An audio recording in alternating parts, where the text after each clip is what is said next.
Mission सिंदूर भारत ने शुरू किया है, तो आप एक चर्चा आम सुनने होंगे कि तुर्की, अजरबैजान और पाकिस्तान। देखिए, इसके बारे में थोड़ी सी चर्चा करेंगे, ज्यादा लॉन्ग में नहीं करेंगे, लेकिन थोड़ा सा समझने की आवश्यकता है।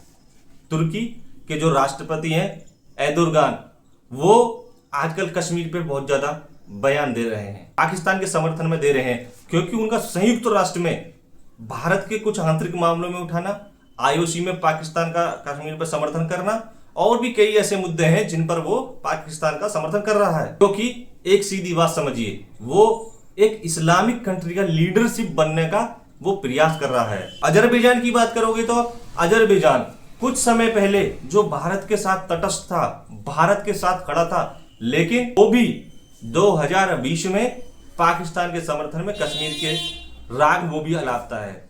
इससे खुश होकर पाकिस्तान ने उसको सैन्य शक्ति या कुछ ड्रोन दे दिए, तो आप इसको क्या समझ सकते हैं? कोई उनकी रणनीति हो सकती है, नाटो की तैयारी हो सकती है, क्योंकि ये जो तीनों देश हैं, पाकिस्तान, अजरबैजान और तुर्की, ये तीनों मिलकर सैन्य अभ्यास शुरू कर रहे हैं। 3 ब्रदर्स एक्सरसाइज ऐसा करके इन्होंने नाम दिया है।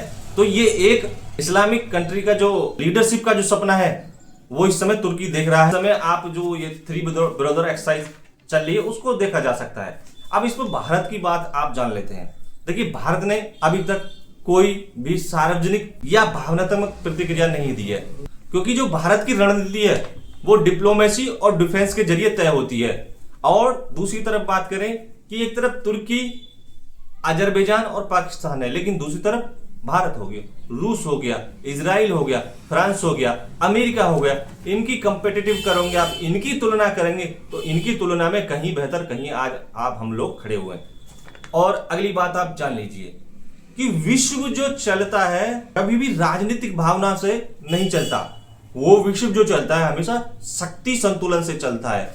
और इस समय भारत की शक्ति पूरे विश्व में कितनी है वो आज आप देख सकते हैं। तो भारत के लोगों को यह समझना चाहिए कि आपकी जो कमान है एक मजबूत हाथों में है, सशक्त हाथों में है, और वो जो निर्णय लेंगे देश के हित में लेंगे और सर्वोपरि लेंगे। जब विश्व में आपका शक्ति अधिक होती है, क्योंकि विश्व जो चलता है, जैसे मैंने बताया, भावनात्मक नहीं, शक्ति संतुलन से चलता है।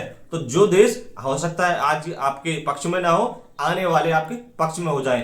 ये हमारा एक रणनीति का, डिप्लोमेसी का एक तरीका होता है। और आज आप हम जान सकते हैं कि हमारे पास ऐसे ऐसे कितने बड़े योद्धा हैं, एस जयशंकर, अजीत डोभाल जैसे प्रधानमंत्री जी तो हैं ही, इनकी कितनी बड़ी टीम है जिस पर इतना विश्वास किया जा सकता है कि इन्होंने इतना बड़ा कारनामा कर दिखाया कि जो भारत को लोग जानते तक नहीं थे, आज वो लोग भारत के समर्थन में कंधे से कंधा मिलाकर खड़े हैं। और इसका परिणाम आप देख रहे हैं कि भारत पे पहले आतंकी और आतंकी घटनाएं होती रहती थी, लेकिन आज कोई घटना होती है तो आज का जवाब किस तरह से दिया जाता है? घर में घुसकर मार के आते हैं। जितनी बार घटना हो उसको तीनों बार 4 बार, जितनी बार घटना इस समय हुई है, घर में घुसकर मारा है। इसलिए अपने देश की मजबूती के साथ खड़े रहिए, और आप इस समय मजबूत दशा में हैं, बिल्कुल चिंतन मनन करने की कोई आवश्यकता नहीं है।